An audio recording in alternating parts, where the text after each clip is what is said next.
tao kapag narinig ang kooperatiba, ay ang una mong naiisip ay ito ay pautangan at isang lending? Pues, ito na ang video para sa'yo.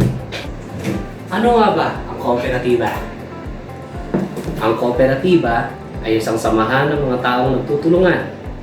Voluntaryo silang nagsasama-sama at nag-aambag ng kapital para makabuo ng isang organisasyong makakatulong sa pagpapagaan ng kanilang buhay. Layunin ng kooperatiba na mapaunlad ang buhay ng bawat miyembro.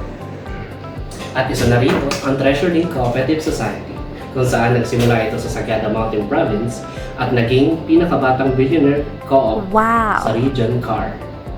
Meron itong maraming branches na umabot na dito sa Region 3. Matatagpuan dito sa Deca Clark, Margot, Angeles, Pampanga.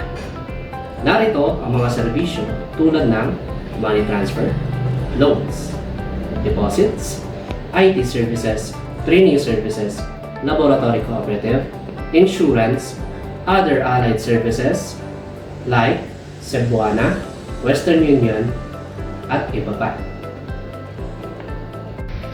Oops! At meron din tayong trash and services, which is located din dito sa Deca Clark, Angeles, Pampanga.